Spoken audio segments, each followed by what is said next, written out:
रूस लगातार परेशान है और एक तरफ पुतिन अपने मून मिशन लूना के फेल होने का मातम मना रहे हैं, तो दूसरी तरफ ज़ेलेंस्की ने F-16 के बाद एक और फाइटर जेट की डिमांड रख दी है और उन्हें पूरी उम्मीद है कि ये वाला लड़ाकू विमान उन्हें जरूर मिलेगा। ज़ेलेंस्की मानते हैं कि ये फाइटर जेट तो F-16 से भी ज्यादा खतरनाक है।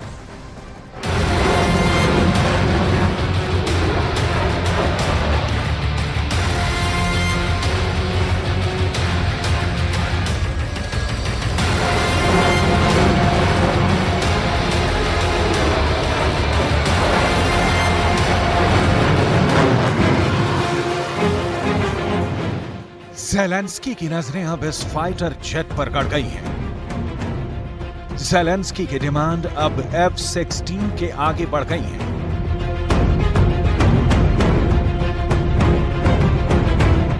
ज़ेलेंस्की चाहते हैं कि यही फाइटर रूस के परखच्चे उड़ा दे। ज़ेलेंस्की चाहते हैं कि यही लड़ाकू विमान उनकी नैया पार लगा दे। इस फाइटर जेट से ज़ेलेंस्की को बहुत उम्मीद है। इस फाइटर जेट को लेकर यूक्रेन के टारगेट पर जीत है।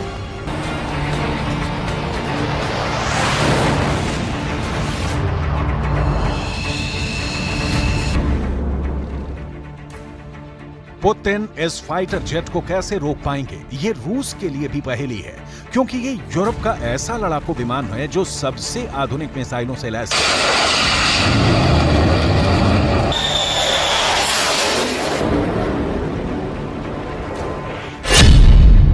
इस फाइटर जेट का नाम है ग्रिपन।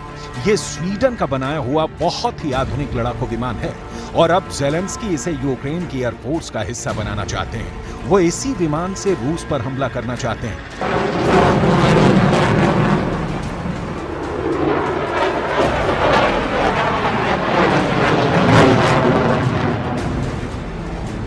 लेकिन क्या ऐसा मुमकिन हो पाएगा?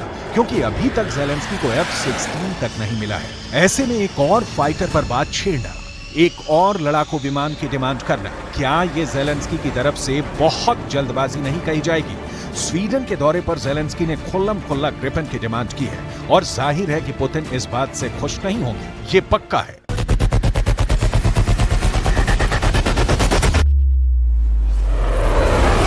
Говорили і про іншу сильну шведську машину, літаки Гріпен. Це гордість Швеції.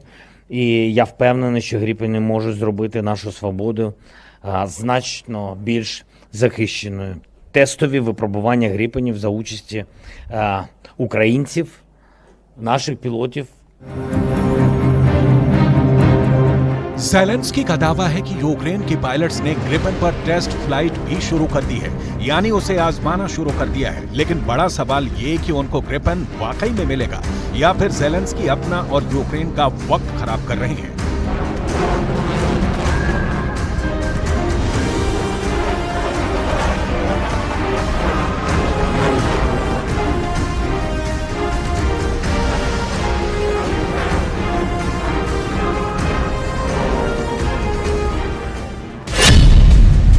ज़ेलेंस्की के आलोचक पहले ही कहने लगे हैं कि फाइटर जेट को लेकर वो ख्याली पुलाव बना रहे हैं और उनको ना F-16 मिलेगा और ना ही ग्रिपन, क्योंकि अगर फाइटर जेट से रूस पर हमला हुआ तो पुतिन पूरे नाटो पर हमला कर देंगे।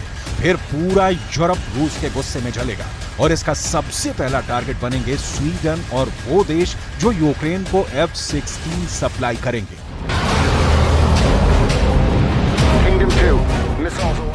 इसमें कोई शक नहीं कि स्वीडन का ग्रिपन बहुत ही शानदार फाइटर जेट है, जो 5वीं पीढ़ी का तो विमान नहीं, लेकिन इसकी खूबियों के आगे दुनिया के कई फाइटर जेट 19 साबित हुए हैं। ये पहला फाइटर जेट है जिसे दुनिया की सबसे खतरनाक air to air missile meteor से लैस किया गया। इस मिसाइल की रेंज 80 से 150 किलोमीटर तक है। ग्रिपन के नए वर्जन में ऐसी 7 मिसाइल लगाई जा सकती हैं। इस मिसाइल को देखकर दुश्मन का सबसे जांबाज पायलट भी इससे फासला बनाए रखे।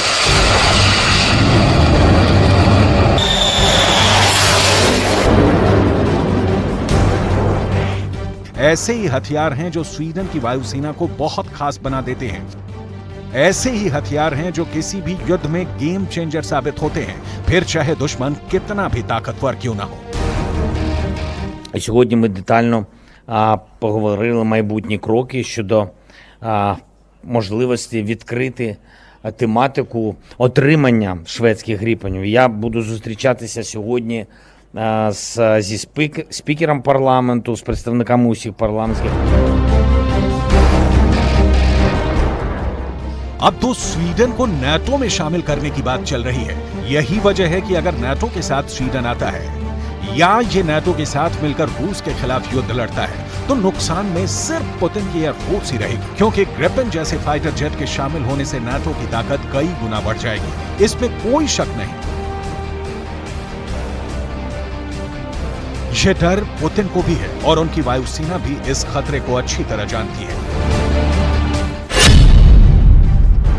स्वीडन की एयरफोर्स के पास 150 फाइटर जेट हैं। ये सभी ग्रिपेन के अलग अलग वर्जन हैं, लेकिन एक अनुमान है कि स्वीडन के पास पुराने ग्रिपेन और बाकी फाइटर जेट को मिलाकर 1000 लड़ाकू विमान हो सकते हैं, जो सीक्रेट गोदामों में रखे गए हैं। ये फौरन उड़ान के लिए तैयार नहीं, लेकिन एक छोटे नोटिस पर जल्द उड़ान लायक बनाए जा सकते हैं।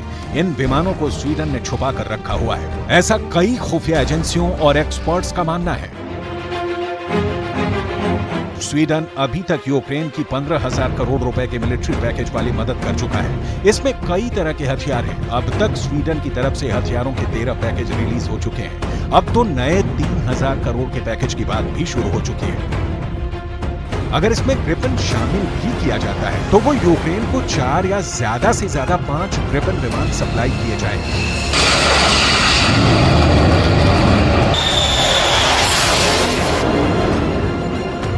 इसलिए सवाल तो स्वीडन की नीयत और ज़ेलेंस्की के उत्साह दोनों पर खड़े किए जा सकते हैं।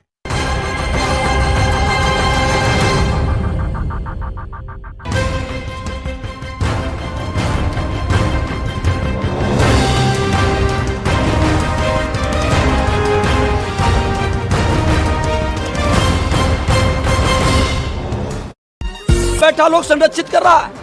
कुछ दिन पहले बिहार में एक पत्रकार की भी हत्या हुई थी, जिसके बाद बिहार में बीजेपी नीतीश कुमार पर लगातार हमले कर रही है। बिहार के मोतिहारी में एक ठेकेदार को बदमाशों ने गोली मार दी, जिसके इलाज के दौरान मौत हो गई। वारदात को मोतिहारी के चकिया थाने के चंद कदम की दूरी पर अंजाम दिया गया। मोटरसाइकिल सवार 2 बदमाशों ने ठेकेदार राजीव यादव से पहले उनके घर का पता पूछा और सरेआम गोली मारकर फरार हो गए। घटना का सीसीटीवी फुटेज सामने आया, जिसमें साफ देखा जा सकता है कि मोटरसाइकिल से बदमाशों ने किस तरह से गोली मारी।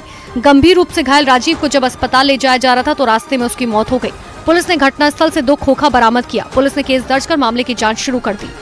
बिहार के बेगूसराय से हैरान कर देने वाला एक वीडियो सामने है। वहां कुछ लोगों ने हत्या के एक आरोपी के घर पर हमला बोल दिया और घर में रखे सामान को फेंक दिया, जिससे वहां हड़कंप मच गया। इस घटना को देख वहां सैकड़ों लोगों की भीड़ जमा हो गई। घटना की जानकारी मिलने के बाद भारी संख्या में पुलिस के जवान पहुंच गए। इसी दौरान उन लोगों की पुलिस के जवानों के साथ बहस हुई।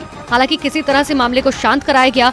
पुलिस के मुताबिक पार्किंग को लेकर 2 पक्षों में गोलियां चल गई, जिसमें एक शख्स की मौत हो गई, 2 लोग घायल हो गए। दोनों के जो परिवार हैं वो आपस में पड़ोसी हैं और एक पिकअप की पार्किंग को लेके घर के सामने वहां पे बहस शुरू हुई। पुलिस ने इस मामले में एक महिला को गिरफ्तार